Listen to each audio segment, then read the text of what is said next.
2086. 300 tahun bukanlah waktu yang lama, tetapi juga tidak singkat, namun invasi Star Abyss telah berdampak pada langit berbintang ini. Terobosan kultivasi para kultivator menjadi lebih sulit dari sebelumnya. Ini hanya satu aspek, bahkan pembentukan spirit jade lebih jarang dari 300 tahun yang lalu. Dampak lainnya adalah lahirnya terowongan serangga dalam jumlah besar. Saat ini, jumlah terowongan serangga di langit berbintang beberapa kali lebih banyak dibandingkan 300 tahun yang lalu, dan jumlah ini terus bertambah. Tampaknya karena invasi Star Abyss, seluruh langit berbintang telah tergores, dan tempat-tempat di mana ruang awalnya stabil menjadi mudah rusak. Ini adalah akar dari lahirnya jalur serangga.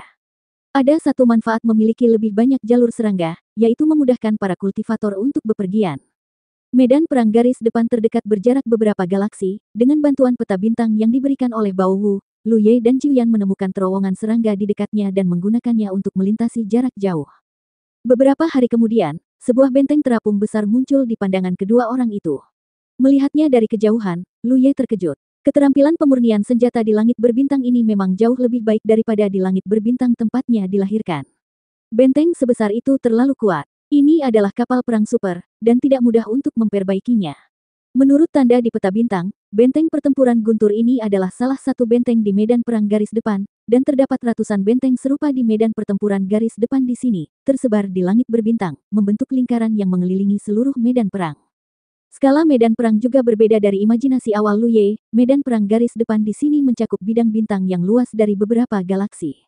Beberapa informasi yang dia pelajari dari Bao Wu membuat Lu Ye menyadari betapa besar masalah yang akan terjadi pada langit berbintang jika mereka gagal menahannya pada tahap awal pembukaan jalur cacing Star Abyss. Justru setelah memahami hal ini dia sangat bersyukur. Setelah terowongan cacing jurang bintang di Laut Wanxiang dibuka, hal itu tampaknya membuat istana konstelasi khawatir. Harta karun ini tiba-tiba menggunakan kekuatan untuk menutup portal, dan kemudian tidak ada masalah lebih lanjut. Jika tidak, Laut Wanxiang saat ini akan berada dalam kekacauan. Seiring berjalannya waktu, kekacauan ini akan terus meluas hingga tidak dapat dibendung.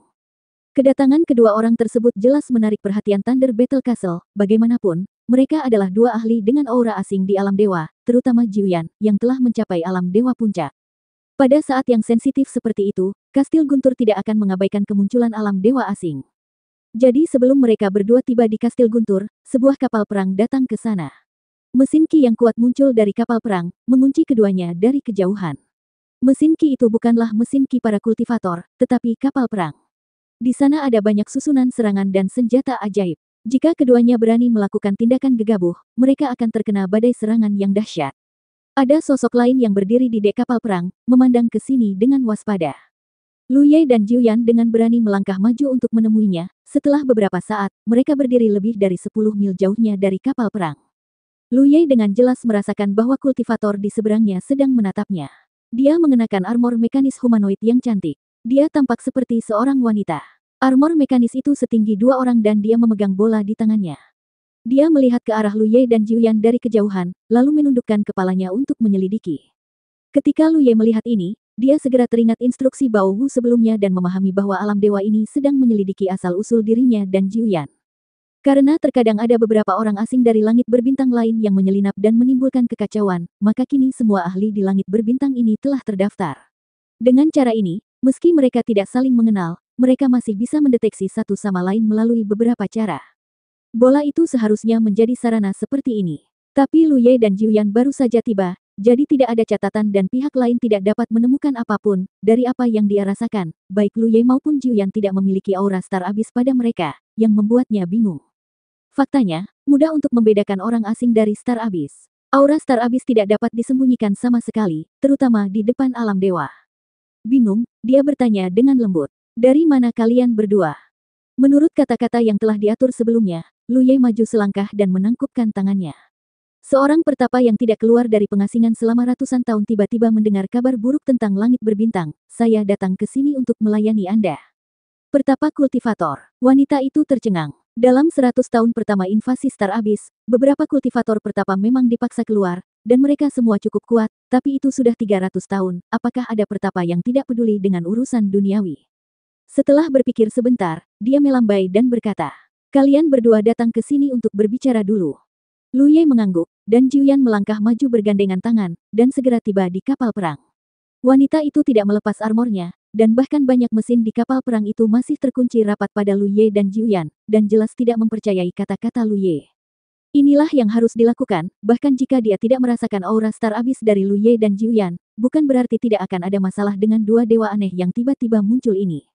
Di mana kalian berdua tinggal dalam pengasingan sebelumnya? Dia bertanya.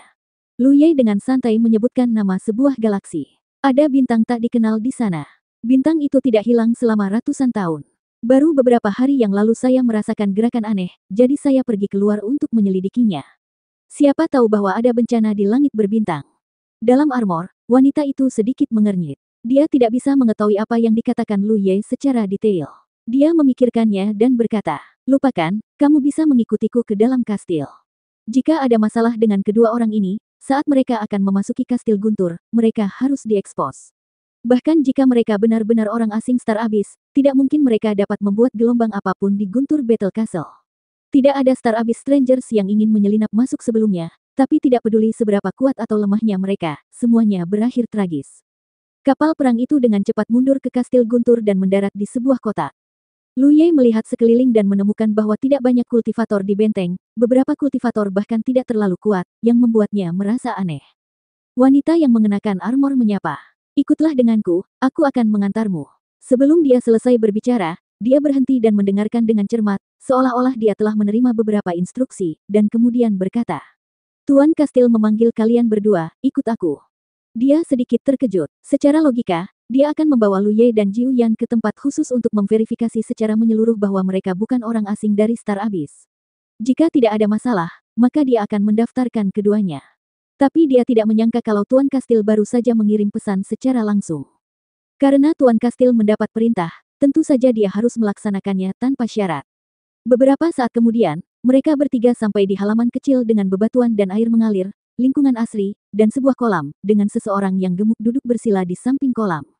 Wanita itu datang ke pria gemuk itu, menangkupkan tangannya dan berkata, Tuan, kami telah membawanya.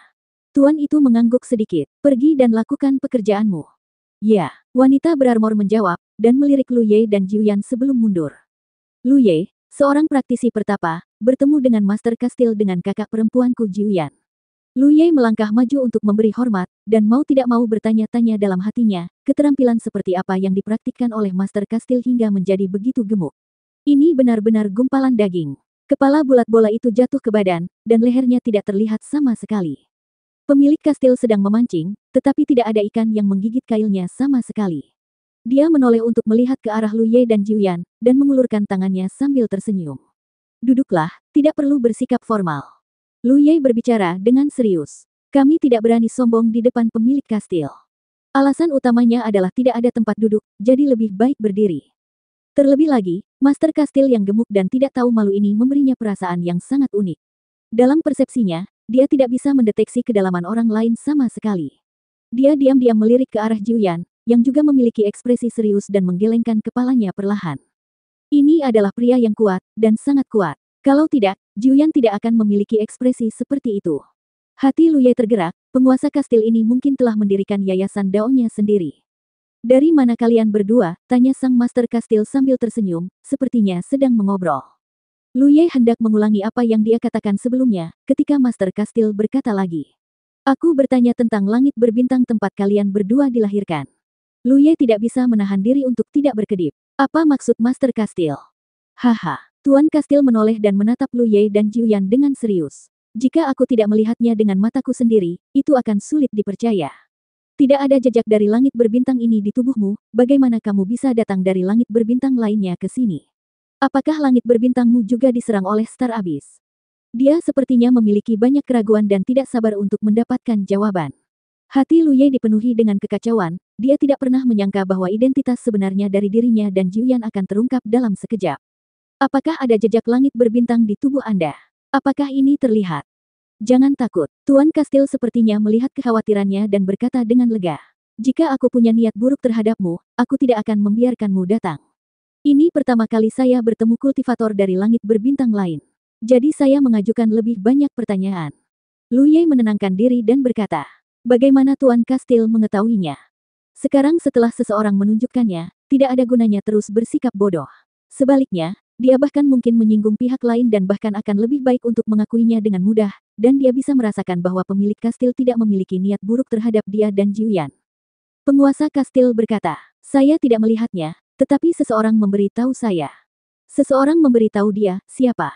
Karena orang ini adalah penguasa kastil, itu berarti dia adalah orang terkuat di sini.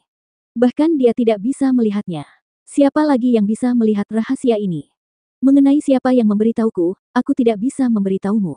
Pemilik kastil mengedipkan mata pada Lu Ye. Matanya awalnya kecil, tapi dengan remasan ini, dia tidak bisa melihat. Bolehkah kamu memberitahuku sesuatu sekarang? Tanya sang master kastil. Lu Ye memikirkannya sebentar, dan sepertinya tidak ada yang tidak bisa dia katakan. Terlebih lagi, setelah seseorang mengungkap rahasia yang tersembunyi, dia merasa lega, dan kemudian berkata, kami memang dari langit berbintang lain, dan invasi jurang berbintang di sana belum resmi dimulai, tapi ada beberapa tanda. Sekarang dia menceritakan semua pengalaman sebelumnya.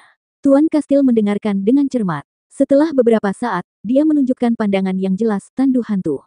Saya belum pernah mendengarnya. Dengan kata lain, apakah tandu hantu itu alasan mengapa Anda ada di sini? Tepat, itu hanya membawa 10 dari kami ke sini. Setelah itu, tandu hantu itu menghilang tanpa jejak, dan kami tidak tahu bagaimana cara kembali. 2087. Seperti yang Anda katakan, tanda yang terungkap di langit berbintang Anda memang merupakan awal dari invasi Star Abyss. Saya khawatir tidak akan lama lagi invasi Star Abyss secara resmi akan dimulai. Tuan kastil kehilangan senyumnya dan menunjukkan jejak kenangan. Dan jika gerbang Star Abyss tidak dapat diselesaikan pada tahap awal, nasib langit berbintang yang menunggu akan terkikis secara perlahan. Gerbang Star Abyss, itu adalah jalur serangga pusaran merah. Menurut apa yang kamu katakan sebelumnya, kamu seharusnya pernah melihatnya sebelumnya. Lu Ye mengangguk, gerbang Star Abyss dan Star Abyss Wong Wei keduanya sama, hanya saja namanya berbeda. Kalau begitu aku berani bertanya kepada Tuan Kastil, bagaimana cara memecahkan gerbang Star Abyss? Lu Ye bertanya dengan cepat. Gerbang Star Abyss di Laut Wanxiang telah ditutup oleh Istana Konstelasi, namun gerbang Star Abyss tidak hanya ada satu. Sudah ada tanda-tanda invasi Star Abyss, kedepannya pasti akan banyak gerbang Star Abyss yang muncul di langit berbintang. Jika mereka bisa mengetahui metodenya. Saya tidak tahu, sang Master Kastil menggelengkan kepalanya. Bukankah itu konyol? Sudah 300 tahun, tapi sejauh ini tidak ada yang tahu caranya untuk memecahkan gerbang Star Abyss. Bahkan Anda tidak tahu. Lu Ye tampak muram. Beberapa orang telah mengajukan dugaan. Karena gerbang Star Abyss dibuka dari sisi berlawanan ketika Star Abyss menyerbu, bisakah kita pergi ke sisi berlawanan dan menemukan cara untuk menghancurkan gerbang Star Abyss, dan kemudian seseorang memasukinya? Namun, tidak ada berita, tidak ada yang tahu apakah dia masih hidup atau sudah mati. Lu Ye berpikir dalam hati, mereka yang berani pergi bertarung ke Star Abyss jelas merupakan eselon terkuat di langit berbintang. Meski begitu, itu tidak berpengaruh, terlihat bahwa orang-orang di sisi lain Star Abyss berada pada tingkat bahaya. Dalam diam, penguasa kastil berkata, meskipun aku tidak tahu dari langit berbintang mana kamu berasal, tetapi karena kamu tidak dapat kembali, maka kamu dapat tinggal di sini mulai sekarang. Tidak peduli apa, kita semua memiliki musuh yang sama, lagi pula. Saat dia berbicara, dia melihat ke arah Jiuyan. Dan rekan Tao ini seharusnya menghadapi tahap membangun Yayasan Tao. Tempat ini mungkin menjadi kesempatan bagi Anda. Jiuyan tidak pernah berbicara. Lu Ye sedang berkomunikasi dengan Master Kastil sampai sekarang. Tidak dapat menahannya lebih lama lagi, dia bertanya. Bolehkah saya bertanya kepada Master Kastil berapa tingkat kultivasinya saat ini? Petik 2. Tingkat kultivasi saya. Master Kastil menggaruk wajahnya dengan tangannya yang gemuk. Menurut klasifikasi Star Abyss, saya seharusnya memasuki alam Tao. Alam Tao, gumam Jiuyan. Kepala kastil terkekeh. Setelah bertahun-tahun terjerat dengan Star Abyss, bukannya kami tidak memperoleh apapun. Meskipun semakin sulit bagi para kultivator di bawah untuk menerobos, para kultivator di atas telah membuat banyak kemajuan, itu disebut alam Tao, ini adalah alam setelah penciptaan Daoji. Ini semua adalah informasi yang kami peroleh dari Star Abyss. Namun, alam Dao adalah istilah umum, dan ada pembagian yang lebih rinci. Anda tidak perlu memahaminya sekarang, kamu akan mengenal mereka di masa depan. Jiuyan tampak terpesona. Jalur kultivasi yang telah tertahan selama bertahun-tahun akhirnya terungkap pada saat ini. Penguasa kastil tahu apa yang dia pikirkan. Sebelum invasi Star Abyss, dilema yang dihadapi oleh kultivator langit berbintang ini sama dengan dilema Anda. Begitu Anda mencapai alam dewa, Anda tidak dapat lagi berkembang. Baru setelah invasi Star Abyss sehingga situasi ini berubah. Pada titik ini, dia mencibir. Saat itu, saya tidak tahu berapa banyak kultivator yang ingin menemukan jalan ke depan, tetapi terjebak dan tidak dapat menemukannya. Pada akhirnya, mereka menemukannya dengan cara ini. Menyedihkan dan menyedihkan. Dia melambaikan tangannya. Kamu tetaplah di kastil dulu, dan aku akan meminta seseorang mengirimimu sesuatu nanti. Terserah kamu untuk memutuskan apa yang harus dilakukan selanjutnya. Terima kasih, Tuan. Lu Ye mengucapkan terima kasih dengan cepat. Setelah beberapa saat, seorang wanita jangkung masuk dari luar dan membawa Lu Ye dan Jiuyan pergi. Di depan sebuah bangunan 3 lantai, wanita itu berhenti dan berkata, "Disinilah kalian berdua tinggal. Penguasa kastil telah memberitahuku bahwa jika kalian memerlukan sesuatu di masa depan, kalian dapat memberitahu aku dan aku akan menyiapkan segalanya untuk kalian." Setelah mendengar suaranya, Lu Ye menyadari bahwa orang tersebut adalah kultivator yang mengenakan armor mekanis sebelumnya. Dia segera mengepalkan tinjunya dan berkata, "Terima kasih, rekan Tao." Dan ini, wanita itu menyerahkan beberapa batu giok. Tuan kastil memintaku untuk memberikan ini kepada kalian berdua. Kalian berdua dapat melihatnya baik-baik. Ini akan membantu kalian memahami situasi saat ini dengan lebih baik. Petik 2. Lu Ye mengucapkan terima kasih lagi. Wanita itu pergi, Lu Ye dan Jiuyan saling memandang dan berjalan ke gedung 3 lantai. Sesaat kemudian, di lantai 3, mereka berdua duduk berhadapan, masing-masing memegang slip giok tenggelam dalam penyelidikan. Slip giok yang dilihat Lu Ye berisi pengenalan yang sangat rinci tentang banyak peristiwa besar dan kecil di langit berbintang selama 300 tahun sejak invasi Star Abyss, serta banyak perubahan di langit berbintang. Ini membuatnya semakin tidak nyaman, karena banyak dari catatan ini sama dengan kondisi langit berbintang di atas Laut Wan Xiang. Setelah memeriksa satu slip giok, dia mengambil yang lain untuk diperiksa. Slip giok ini mencatat situasi di berbagai medan perang garis depan, memungkinkan Lu Ye dengan cepat memiliki pemahaman yang lebih jelas tentang situasi di medan perang. Sambil menatapnya dengan serius, Jiuyan tiba-tiba berbisik. "Ini adalah... Ada apa?" Lu Ye dengan cepat mengangkat kepalanya dan melihat ke arahnya, hanya untuk melihat wajah Jiuyan bersemangat, seolah-olah dia telah melihat harta karun. Dia langsung menyerahkan slip giok di tangannya kepada Lu Ye. "Adik laki-laki, lihat sendiri." Lu Ye mengambilnya dan memeriksanya, dan juga terkejut. Ini adalah cara membangun fondasi Tao. Slip giok ini ditempatkan di langit berbintang ini mungkin tidak banyak nilainya, karena ini sudah menjadi metode yang beredar luas. Selama kultivasi Anda mencapai puncak alam surgawi dan Anda memenuhi syarat untuk membangun fondasi Tao, Anda bisa menerima salinannya. Tetapi jika benda ini ditempatkan di langit berbintang Laut Wan Xiang, nilainya tidak dapat diperkirakan, dan pasti akan membuat semua kekuatan besar menderita pukulan berdarah. Apa kekurangan puncak Sunshine Realm di langit berbintang Laut Wan Xiang? Yang kurang adalah cara membangun landasan Dao, sehingga mereka yang berada di puncak Sunshine Realm tidak mampu mencapai kemajuan. Ketika Jiuyan bertanya kepada Master Kastil tentang tingkat kultivasinya sebelumnya, dia berpikir untuk meminta nasihatnya tentang cara membangun fondasi Dao-nya sendiri, namun, mengingat dia dan Lu Ye baru saja tiba, sulit untuk menanyakan masalah ini kepadanya. Tanpa diduga, pemilik kastil mengirimkannya langsung. Mungkin bagi pemilik kastil, ini bukan apa-apa, tapi bagi Jiuyan, ini adalah hadiah yang tak terbayangkan. Lu Ye melakukan sedikit penelitian dan menemukan bahwa metode pembentukan fondasi Dao disebut metode panci peleburan, yang mengharuskan seseorang menggunakan dirinya sendiri sebagai tungku, melelehkan seluruh esensi tubuhnya ke dalam tungku, dan memasukkannya ke dalam tungku kematian sebelum kebangkitan. Hanya dengan demikian fondasi Dao dapat dibentuk. Selain itu, metode ini juga memiliki persyaratan khusus terhadap lingkungan. Langit berbintang yang normal tidak memenuhi persyaratan untuk casting Dao Foundation. Itu harus dilemparkan di tempat yang diselimuti oleh aura Star Abyss. Sekarang, tempat di mana aura Star Abyss menyelimuti langit berbintang adalah di medan perang garis depan. Bukanlah tugas yang mudah untuk membangun fondasi Dao di tengah lingkungan yang dilanda krisis seperti ini. Apalagi cara ini sendiri sangat berbahaya, karena Anda harus menggunakan diri Anda sebagai tempat peleburan untuk melelehkan seluruh tubuh Anda. Jika berhasil mudah dikatakan, namun jika gagal maka seluruh tubuh akan terbakar dan kultivasi Anda akan hancur. Ini adalah hasil terbaik, dan lebih buruk lagi, artinya tungku hancur dan tubuh hancur. Jiuyan dengan jelas melihat bahaya dari metode ini, dan ekspresinya menjadi serius setelah bersemangat. Keduanya tinggal di Thunder Castle selama beberapa hari. Apa yang dicemaskan Lu Ye akhirnya terjadi. "Adik laki-laki, saya ingin memasuki medan perang garis depan." Lu Ye tahu bahwa setelah mendapatkan metode peleburan, Jiuyan tidak bisa tetap acuh tak acuh. Ini adalah pengejaran kultivasi seumur hidupnya. Bagaimana dia bisa menutup mata terhadap harapan yang akhirnya bisa tercapai di depan matanya? Jika itu adalah Lu Ye sendiri, dia juga akan membuat pilihan ini. Jadi Lu Ye tidak menghalanginya dan mengangguk. "Ayo pergi bersama." Jiuyan berkata, "Kamu harus tahu mengapa aku ingin masuk, kamu." Lu Ye menyela. "Sekarang kamu di sini, kamu tidak bisa terus makan di kastil dan menunggu kematian. Jika kamu ingin membangun fondasi, kamu harus memiliki seseorang untuk melindungimu." Jiuyan mengerucutkan bibir merahnya. Sama seperti Lu Ye tahu bahwa dia tidak dapat membujuknya, dia juga tahu bahwa dia tidak bisa membujuk Lu Ye. Setelah hening beberapa saat, dia berkata, "Terima kasih."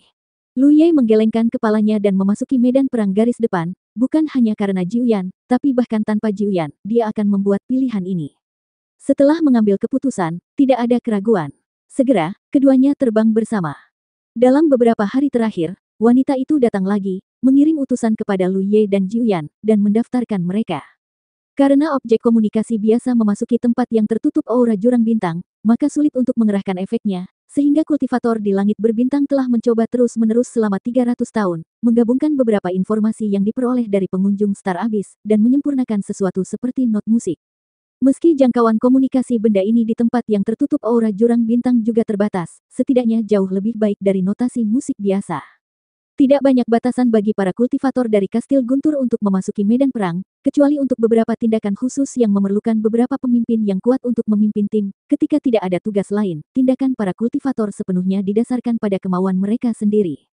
Inilah sebabnya Lu Ye datang ke sini beberapa hari yang lalu dan tidak melihat banyak kultivator. Sebagian besar kultivator berada di medan perang. Benteng ini hanyalah tempat tinggal dan tempat berkultivasi. Di medan perang ini, ratusan benteng serupa lainnya memiliki tujuan yang sama. Setelah meninggalkan benteng, keduanya berjalan bergandengan tangan. Hanya 1 jam kemudian, Lu Ye merasa seperti memasuki dunia yang berbeda. Pemandangan sekitar tidak berubah sama sekali, hanya terasa berbeda.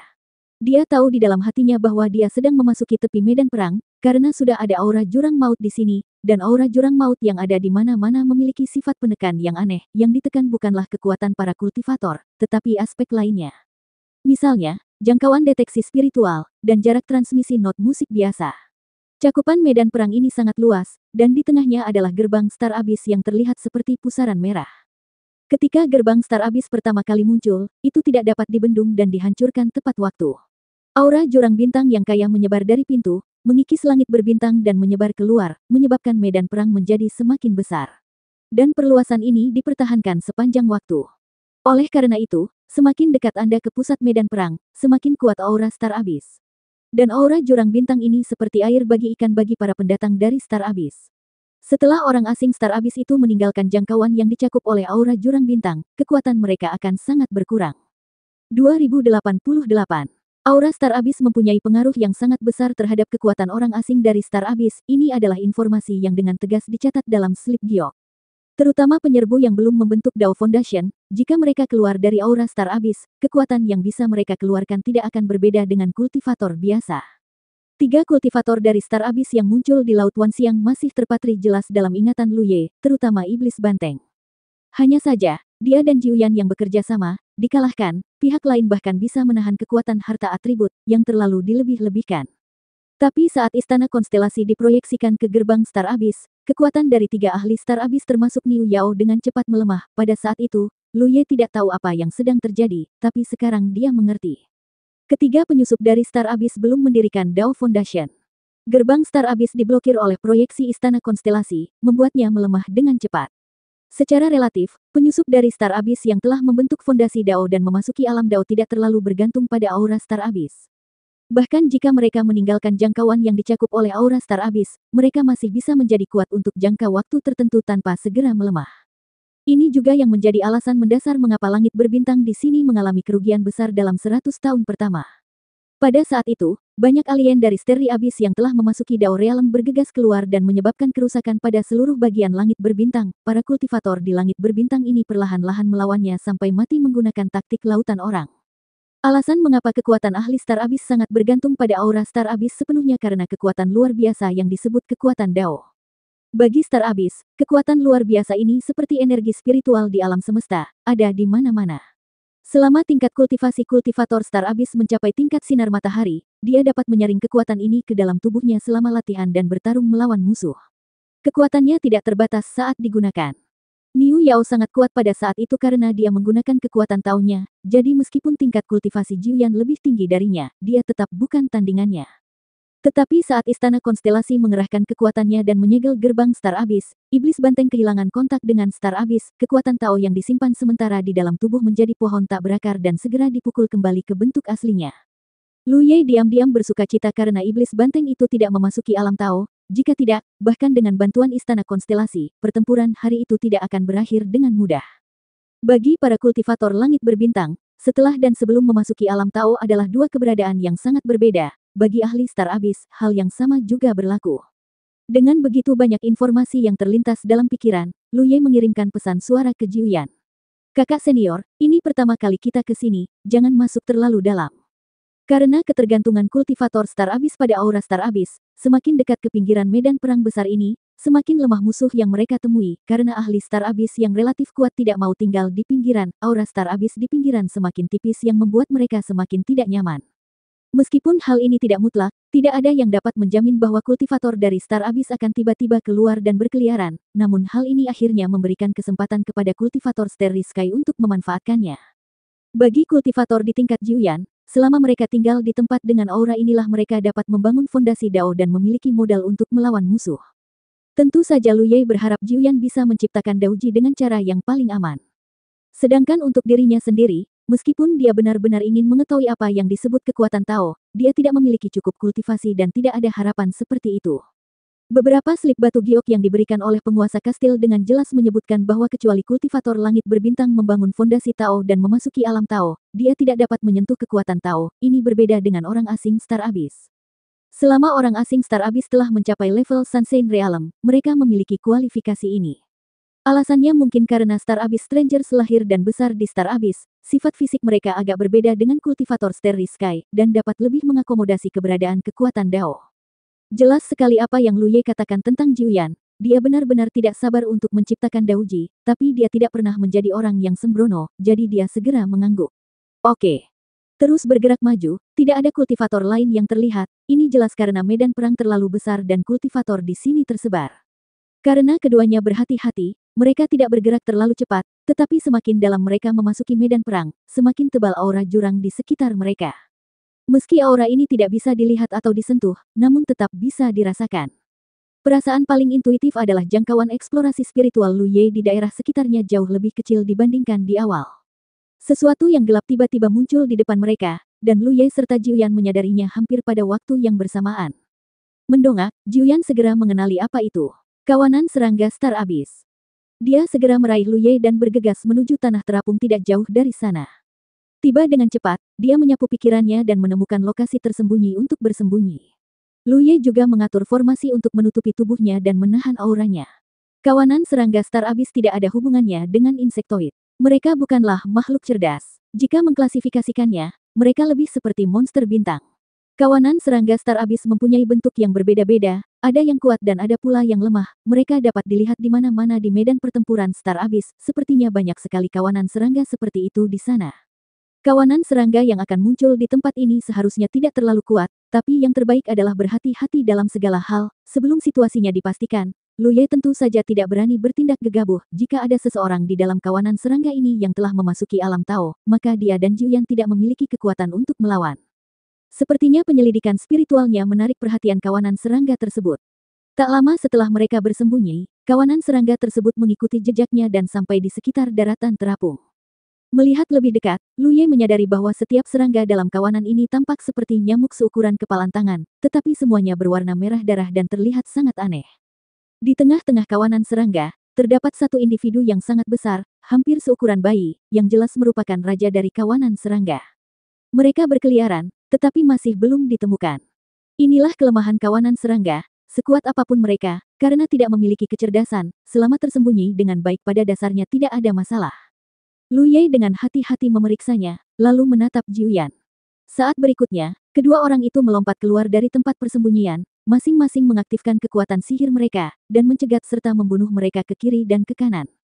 Setelah beberapa saat, kawanan serangga itu hampir musnah seluruhnya, hanya menyisakan satu raja serangga yang masih terjebak dan bertarung. Aura raja serangga ini hampir sama dengan aura Sunshine Realm tahap awal. Secara logika, keberadaan seperti itu dapat dengan mudah dibunuh baik oleh Lu Ye maupun Jiuyan. Namun nyatanya, raja serangga berhasil menahan 3 serangan sengit dari mereka berdua dan sebenarnya tidak terluka. Tidak diragukan lagi ia memiliki kekuatan Tao, dan yang menghalangi serangan Lu Ye adalah kekuatan Tao yang khas. Tapi ia adalah raja serangga di tahap awal Sunshine Realm, dan tidak memiliki banyak kekuatan Dao yang tersimpan di tubuhnya. 3 kali sepertinya menjadi batasnya, dan kekuatan Dao telah habis. Saat pedang Luye jatuh, Raja Serangga yang awalnya tidak bisa dihancurkan dipecah menjadi dua bagian seperti kertas. Luye meletakkan pisaunya, mengangkat alisnya dan berkata, "Ini hampir sama dengan yang tercatat di slip giok." Jiuyan mengangguk. Memang, inilah sebabnya mengapa mereka berdua keluar dengan pemahaman yang jelas tentang situasi sekarang, terutama karena mereka ingin memverifikasi secara pribadi keakuratan informasi yang tercatat di slip giok. Melihatnya sekarang, setelah ratusan tahun bertempur, kultivator di sini memiliki pemahaman yang sangat mendalam tentang orang asing dari Star Abyss. Teruslah berjalan, kata Jiuyan, memimpin untuk masuk lebih jauh ke medan perang. Dalam membangun Dao Foundation, semakin kaya aura Star Abyss maka akan semakin bermanfaat baginya, namun di sisi lain tingkat bahayanya akan semakin tinggi, sehingga ia harus memilih lokasi yang sesuai. Sepanjang perjalanan, mereka menemui beberapa perkelahian lagi, kecuali beberapa yang tidak layak disebutkan, sisanya pada dasarnya adalah musuh dari tahap awal Sunshine Realm. Untuk musuh setingkat ini, Lu Ye dan Jiuyan sama sekali tidak melakukan apapun sebelum kekuatan Dao mereka habis, tetapi begitu kekuatan Dao mereka habis, mereka dapat membunuh mereka dengan mudah. Beberapa hari kemudian, pertempuran sengit berakhir. Lu Ye menunduk dan melihat luka di pinggang dan perutnya. Tidak ada masalah serius. Lalu dia mengangkat kepalanya dan melihat ke arah Jiuyan di sampingnya. "Apakah kamu baik-baik saja?" Jiuyan menggelengkan kepalanya perlahan, hanya menatap musuh yang tergeletak di genangan darah tidak jauh dari sana, dan berpikir sejenak. Ini dia. Musuh yang ditemui kali ini berada di level pertengahan Sunshine Realm dan sangat cepat. Jika tidak, Lu Ye tidak akan terluka. Untungnya, itu hanya luka daging. Ini benar-benar berbeda dari pertemuan sebelumnya di tahap awal Sunshine Realm. Musuh ini dapat bertarung selama sebatang dupa penuh sebelum seluruh kekuatannya habis. Dilihat dari situasi ini dan digabungkan dengan catatan di slip giok, jika keduanya bergabung sekarang, mereka mungkin bukan lawan jika bertemu musuh di akhir periode Sunshine Realm, yang berada di level yang sama dengan Iblis Banteng. Jadi posisi ini pada dasarnya adalah batas seberapa dalam keduanya bisa melangkah saat ini. Ada pecahan benua kecil di dekatnya. Keduanya mendarat dan menemukan posisi tersembunyi. Jiuyan duduk bersila dan memasuki kondisi latihan. Lu Ye tidak beristirahat dan mulai mengatur berbagai formasi di sekelilingnya. Setelah 2 hari sibuk bekerja, akhirnya dia beristirahat. Tak jauh dari Jiuyan, Lu Ye pun duduk. Tidak perlu terlalu khawatir karena ada peringatan formasi, karena dia dapat mendeteksi apapun yang menerobos jangkauan formasi dengan segera. Jiuyan sedang berlatih, tapi dia sedikit menganggur di sini. Dia tidak bisa tidak memeriksa pohon bakat. Sejak pohon bakat berubah menjadi api hari itu, ia belum menyelesaikan transformasinya, itu sudah terlalu lama. Tapi kali ini, Lu Ye menemukan bahwa apinya sepertinya telah banyak berubah. Dalam kobaran api, anakan pohon yang menjulang menjadi lebih jelas. Tidak diragukan lagi ini adalah kabar baik, Lu Ye secara samar-samar merasa bahwa transformasi pohon bakat mungkin sudah dekat. Dia diam-diam menantikannya. Menarik pikirannya, Lu Ye menenangkan diri dan menggunakan metode lama, menyerap energi spiritual di sekitarnya dan bermeditasi. Meskipun informasi yang tercatat di slip giok sejauh ini benar, dia tetap ingin mencoba dan melihat apakah dia bisa mendapatkan apa yang disebut kekuatan Tao dengan berlatih dengan cara ini. Kualifikasi kultivasinya saat ini lumayan, bahkan bisa dikatakan sangat baik, namun karena ia selalu berlatih dengan bantuan pohon bakat, pada dasarnya ia tidak pernah menggunakan cara normal. Saat tubuh menghembuskan napas, energi spiritual tipis dari sekeliling mengalir ke dalam tubuh, dan berubah menjadi mana melalui transformasi sumber hukum. 2089. Setelah setengah hari, Lu Ye berhenti berlatih karena dia menemukan bahwa berlatih di tempat seperti itu, mana yang diperoleh mengandung banyak kotoran yang tidak dapat dimurnikan dan akan mencemari dirinya sendiri. Ini jelas terkait dengan aura Star Abyss, dan Lu Ye curiga bahwa kotoran tersebut adalah aura Star Abyss.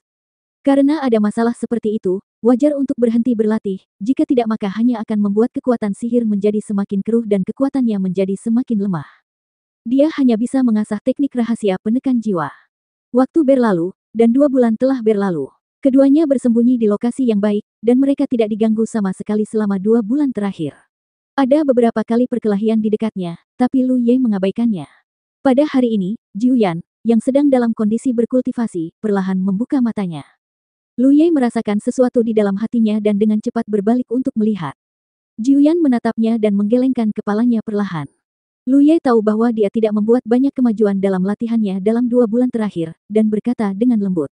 Luangkan waktumu, jangan terburu-buru. Menurut catatan di slip giok, tidak sesederhana itu untuk membuat fondasi Dao.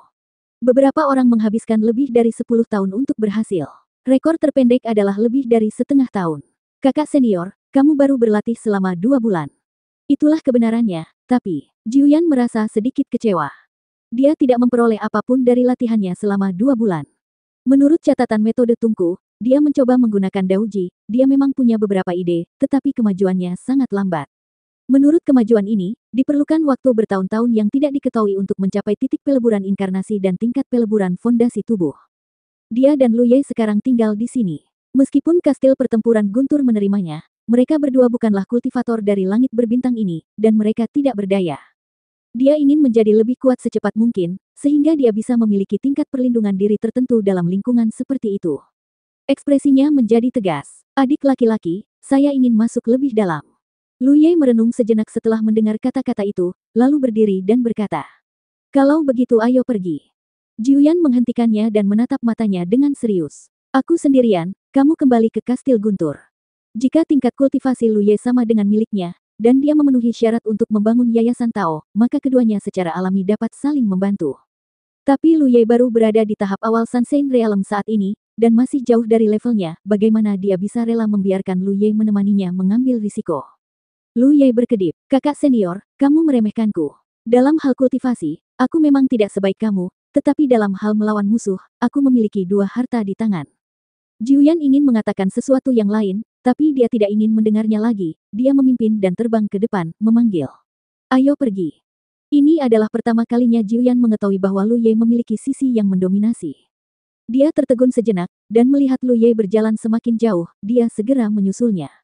"Adik laki-laki, kamu tidak perlu mengambil risiko." Lu Ye menoleh untuk melihatnya dan berkata sambil tersenyum, "Kalau begitu, ayo kita berpisah. Aku lewat sini, kakak senior ke arah mana?" "Aku memberitahumu dengan serius." Jiuyan sedikit kesal. Set, ada gerakan. Lu Ye tiba-tiba mengangkat satu jari ke mulutnya. Jiuyan terkejut dan segera memeriksa sekeliling, tetapi tidak menemukan apapun. Ketika dia berbalik, Lu Ye sudah melarikan diri, dan dia tidak bisa tertawa atau menangis sejenak. Karena kekuatan yang terbatas, Lu Ye dan Jiuyan bertindak hati-hati di periode waktu berikutnya, sehingga mereka tidak bergerak terlalu cepat. Kapanpun mereka merasakan adanya pergerakan perkelahian, keduanya akan segera mencari tempat untuk bersembunyi. Hal ini membuat Lu Ye merasa sedikit malu, sampai saat ini, dia belum pernah mengalami kehidupan yang begitu menakutkan, takut ahli yang tak tertandingi tiba-tiba muncul dari dekatnya. Untungnya, mereka berdua sangat beruntung dan tidak menghadapi satu pertempuran pun selama setengah bulan. Beberapa kali, bahkan jika mereka menghadapi musuh yang bisa dilawan, mereka berdua menghindarinya karena mereka takut akibat pertarungan akan menarik musuh yang lebih kuat.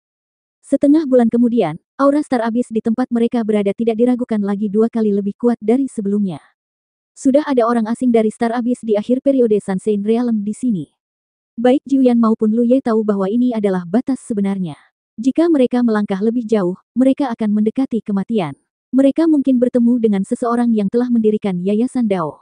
Musuh pada level itu bukanlah sesuatu yang bisa mereka lawan pada tahap ini.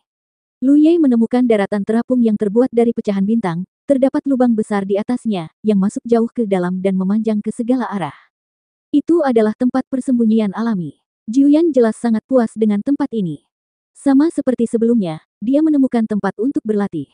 Lu Ye mengatur formasi untuk bersembunyi dan duduk tidak jauh darinya. Hal ini memastikan jika ada masalah, mereka berdua dapat saling membantu tepat waktu. Lu Ye tidak tahu bagaimana kemajuan Jiuyan, tapi dia memikirkan satu hal sambil memoles teknik rahasia penekan jiwa. Lu Ye memikirkan Ma Bin, dia tidak tahu bagaimana Ma Bin membentuk fondasi Dao-nya. Karena menurut informasi yang ada saat ini, mustahil mencapai hal tersebut tanpa bersentuhan dengan aura Star Abyss. Tapi Ma Bin telah melakukannya, itulah mengapa dia begitu kuat. Tapi Ma Bin tampaknya tidak sekuat yang seharusnya. Ambil contoh medan perang garis depan ini, para ahli yang telah menempa fondasi Dao dapat dengan mudah menghancurkan para kultivator yang tidak memiliki kekuatan Dao. Yang terakhir seperti semut di depan yang pertama, tanpa kekuatan untuk melawan. Sepertinya kekuatan Ma Bin tidak benar, sepertinya dia tidak jauh lebih kuat dari Chang Feng dan Jiuyan, jika tidak, dia tidak akan terluka saat menghadapi pengepungan Chang Feng dan 4 orang lainnya. Lu Ye berpikir lama dan merasa ini masih karena masalah kekuatan Dao. Ma Bin memang telah menciptakan fondasi Dao-nya sendiri, tetapi dia mungkin tidak memiliki banyak kekuatan Dao, jadi dia bahkan tidak sekuat Iblis Banteng. Meskipun Iblis Banteng tidak memiliki fondasi Dao, dia memiliki kekuatan Dao. Berpikir seperti ini, Lu Ye samar-samar merasa bahwa fondasi Dao lebih seperti wadah kekuatan Dao. Ma Bin memiliki wadah ini, tapi wadahnya kosong, jadi dia tidak bisa mengerahkan kekuatannya. Tapi setelah wadah ini rusak, kenapa harus diperbaiki di urat giok spiritual? Logikanya, jika fondasi Dao rusak, hanya kekuatan Dao yang bisa memperbaikinya. Apakah ada kekuatan Tao di vena spirit jade? Lu Ye telah keluar masuk tambang spirit jade lebih dari sekali, sekarang ketika dia memikirkannya dengan hati-hati, dia tiba-tiba teringat sesuatu. Sumber vena. Setiap urat giok roh memiliki sumber uratnya sendiri, dan jumlahnya lebih dari satu. Semakin besar skala vena giok spiritual, semakin besar pula jumlah sumbernya. Kelahiran kristal giok spiritual semuanya berada di dekat sumber vena. Dia telah menyelidiki sumber vena sebelumnya, dan tampaknya ada kekuatan yang sangat misterius yang tersembunyi di dalamnya, kekuatan yang tidak dapat dia pahami. Mungkinkah itu kekuatan Dao? Ternyata kekuatan Dao juga ada di langit berbintang normal, namun kultivator biasa tidak memiliki kesempatan untuk bersentuhan dengannya. Bahkan jika seseorang seperti Lu Ye bisa menghubunginya, dia tetap tidak akan bisa memahaminya jika levelnya tidak cukup tinggi. Selain itu, seharusnya ada lebih dari sekedar sumber kekuatan Tao di langit berbintang. Harta karun tertinggi dan harta karun atribut seharusnya memiliki kekuatan Tao. Sebelumnya Lu Ye menggunakan kekuatan pedang labu untuk menyerang dan membunuh iblis banteng tersebut, meski ia memblokirnya, Lu Ye masih ingat apa yang dikatakan iblis banteng itu. Pihak lain sangat kesal saat itu dan berkata, "Beraninya kamu merusak kekuatanku," dan seterusnya. Oleh karena itu, kekuatan yang diberikan oleh harta atribut juga mengandung kekuatan Tao. Hal ini menjelaskan mengapa kekuatan harta atribut begitu kuat sehingga sinar matahari biasa tidak dapat menahannya. Jika harta karun atribut seperti ini, harta karun sejati pasti lebih dari itu. Bagaimanapun, harta karun atribut hanyalah turunan dari harta karun tertinggi. Harta paling berharga adalah kondensasi Tao. Lu Ye tiba-tiba mengerti. Tiba-tiba terjadi guncangan hebat. Pikiran Lu Ye terputus dan dia segera memeriksa sekeliling. Ketika dia mengerti apa yang terjadi, ekspresinya tiba-tiba runtuh. Ada orang yang bertarung di dekatnya. Dilihat dari aura yang merembes ke udara, kedua sisi pertarungan berada pada tahap akhir Sunshine Realm. Mereka mirip atau bahkan lebih kuat dari iblis banteng saat itu. Konfrontasi tahap akhir Sunshine Realm biasa tidak akan menimbulkan dampak sebesar itu. Jadi Lu Ye segera menyimpulkan bahwa kedua orang ini memiliki kekuatan Tao. Ini bukan kultivator Starry Sky, itu adalah dua orang asing Starry Abyss yang bertarung dalam pertempuran berdarah. Ini sangat umum terjadi. Menurut pengamatan kultivator langit berbintang selama bertahun-tahun, hubungan antara orang asing di jurang berbintang tidaklah damai. Perkelahian mereka satu sama lain bahkan lebih berdarah dibandingkan dengan kultivator Starry Sky. Dalam perhitungan sebenarnya, paling banyak 30% orang asing yang tewas di medan perang garis depan disebabkan oleh kultivator Starry Sky, dan 70% sisanya disebabkan oleh kanibalisme mereka. Aura Star Abyss itu jahat. Makhluk yang lahir dari jurang bintang seakan terlahir dengan rasa haus akan pertumpahan darah dan kekejaman, yang identik dengan kehancuran. Jiuyan juga membuka matanya. Dalam kegelapan, mereka berdua saling memandang, dan masing-masing menahan auranya agar tidak diperhatikan oleh dua orang asing Star Abyss yang sedang bertarung. Dalam beberapa bulan terakhir, situasi serupa telah terjadi beberapa kali, namun setiap kali tidak berdampak pada keduanya. Namun nasib baik beberapa bulan terakhir sepertinya sudah habis kali ini. Buntut dari pertarungan sengit itu semakin dekat, dan segera menyebar ke tanah terapung tempat keduanya bersembunyi. Ayo pergi. Lu Ye tahu dia tidak bisa bersembunyi lagi. Setelah tanah terapung ini rusak, keduanya akan terekspos, lebih baik pergi sekarang. Saat dia selesai berbicara, dia dan Jiuyan terbang keluar.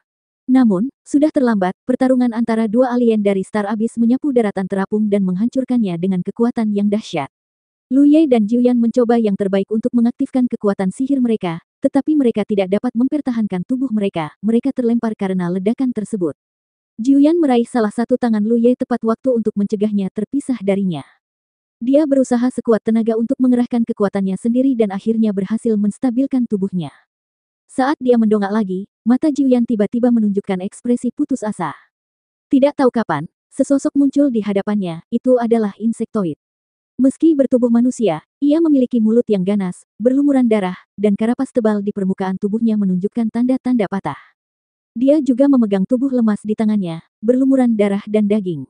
Jelas sekali bahwa insektoid baru saja memenangkan pertempuran, dan mayat di tangannya adalah pialanya. Insektoid memiliki dua pasang mata di wajahnya. Di bawah kelopak mata normal, ada sepasang mata sipit dan tipis yang menatap Jiuyan dan Lu Ye. Kemudian dia mengangkat mayat di tangannya, menaruhnya ke mulutnya dan menggigitnya sampai mulutnya berlumuran darah. 2090. Pertarungan antar alien di Star Abyss seringkali berakhir dengan salah satu pihak dikanibal oleh pihak lain. Tampaknya dengan cara ini, pemenangnya bisa mendapatkan beberapa keuntungan yang tidak diketahui. Adapun manfaatnya, bahkan Thunder Castle pun tidak tahu. Ada spekulasi bahwa mereka yang tewas dalam pertempuran memiliki kekuatan Tao yang tidak habis di tubuhnya, dan pemenangnya dapat memulihkan kekuatan Tao miliknya dengan cara ini. Namun setelah beberapa biksu di Kastil Guntur juga mencoba melakukan ini, mereka menemukan bahwa hal itu tidak berpengaruh, dan malah membuat diri mereka jijik. Sekarang insektoid telah menang. Mulutnya yang ganas terbuka dan dia menggigit kepala mayat lawannya dalam satu gigitan. Saat dia mengunyah, darah mengalir dari sudut mulutnya, dan mata majemuknya yang panjang dan sipit menampakkan cahaya dingin. Jiuyan mengaktifkan kekuatan sihirnya dengan ganas, mengangkat tangannya untuk mengambil tombak perak di kekosongan, lalu meraihnya di tangannya dan berubah menjadi aliran cahaya untuk membunuh insektoid. Sebelum dia tiba, air terjun tombak menutupi kekosongan di depan seperti hujan. Tentu saja dia tahu bahwa dia tidak bisa menjadi lawan dari insektoid. Dari kejadian tadi, dia dapat menyimpulkan bahwa insektoid lebih kuat dari iblis banteng yang muncul di Laut Wan Siang. Jika itu adalah pertemuan biasa, dia pasti tidak akan memiliki kesempatan hidup sedikitpun. Namun, ini adalah kesempatan, karena insektoid ini baru saja melakukan pertarungan hidup dan mati. Meskipun dia membunuh orang asing Star Abyss lainnya, dia sendiri terluka parah. Yang paling penting adalah pertarungan pada level itu pasti telah menghabiskan banyak kekuatan daunnya, jika tidak, dia tidak akan terlihat sangat menyedihkan. Tidak mungkin untuk melarikan diri, jadi mereka hanya bisa bertarung sampai mati dan memiliki kesempatan untuk bertahan hidup.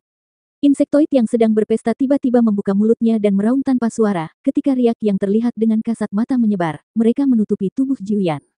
Jiuyan langsung merasa seolah-olah telah menerobos rintangan yang tak terlihat, kecepatannya sangat berkurang, dan bahkan kekuatan senjatanya jauh lebih lemah. Dia mengertakkan gigi, menarik napas dalam-dalam, dan menggunakan kekuatan sihirnya dengan liar, bahkan kekuatan jiwanya meledak dengan dahsyat pada saat ini. Setelah mengalami kebuntuan beberapa saat, mereka akhirnya berhasil menembus rintangan di depan, dan menusuk bagian mulut yang terbuka dengan tombak. Namun pukulan ini tidak berhasil, tepat ketika pukulan tersebut hendak mengenainya. Insektoid tiba-tiba membuang jarahan di tangannya, meninju, dan mengenai ujung tombak. Tubuh Jiuyan tiba-tiba membeku, dan dia hampir tidak bisa memegang tombak senjata ajaibnya. Ada rasa sakit yang membakar di kedua tangan, dan sosoknya terbang mundur. Insektoid hendak mengejar, tapi tiba-tiba mereka menoleh dan melihat ke arah Lu Ye. Lu Ye memasang ekspresi serius di wajahnya, dan mengeluarkan labu pedang. Mulut labu dibuka dan diarahkan ke jangkauan insektoid, dengan dorongan mana, cahaya pedang keluar dari mulut labu dan menyambar seperti kilat.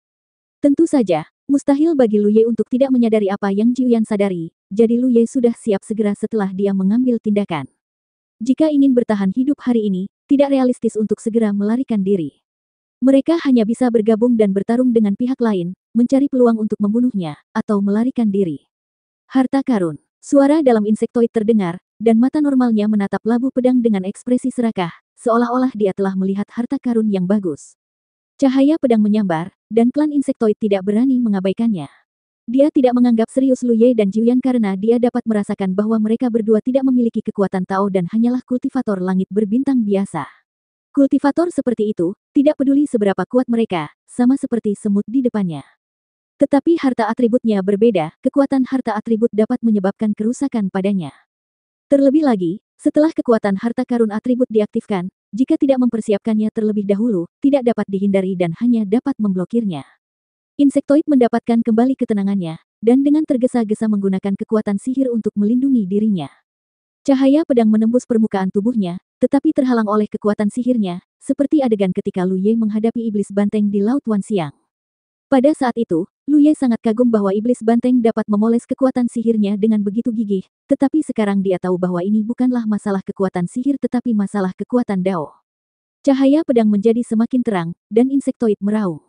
Jiuyan melawan lagi. Meskipun energi dan darahnya terguncang sekarang, dia tidak terluka parah. Melihat insektoid diganggu oleh cahaya pedang, dia tentu tidak akan melewatkan kesempatan ini. Enyahlah.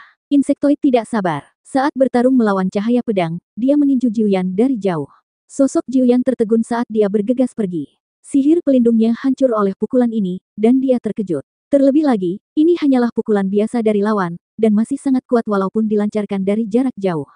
Jika dia menerima pukulan dari dekat, dia mungkin akan langsung mati. Saat kekuatan sihir pelindung dipatahkan, lapisan tirai cahaya lain muncul di tubuh Jiuyan, jelas bahwa itu adalah senjata sihir pelindungnya. Memanfaatkan kesempatan ini, Jiuyan melangkah maju, menuangkan kultivasinya yang kuat ke dalam tombak, menusuknya dengan keras, dan menyerang langsung ke pinggang dan mata insektoid. Namun, bahkan labu pedang dan cahaya pedang tidak dapat menembus pertahanan lawan, jadi bagaimana serangannya bisa efektif? Tombak itu sepertinya telah menabrak medan kekuatan yang sangat kuat dan dengan cepat ditahan. Tombak itu bahkan tidak menyentuh permukaan insektoid. Namun, Jiuyan tidak menyerah dan mati-matian menggunakan kekuatannya karena dia tahu bahwa ini adalah peluang terbaik untuk menyerang lawan. Namun, setelah 3 napas, Jiuyan harus mundur, karena insektoid memiliki niat membunuh dalam kemarahan dan menoleh ke arahnya, jelas berniat membunuhnya terlebih dahulu. Hampir di saat yang sama ketika Jiuyan mundur, cahaya pedang yang terang tiba-tiba hancur, dan kekuatan labu pedang tidak dapat dipertahankan lagi. Saat itulah insektoid mengalihkan pandangan dari Jiuyan, alih-alih membunuh Jiuyan, dia ingin mendapatkan harta karun itu di tangan Lu Ye.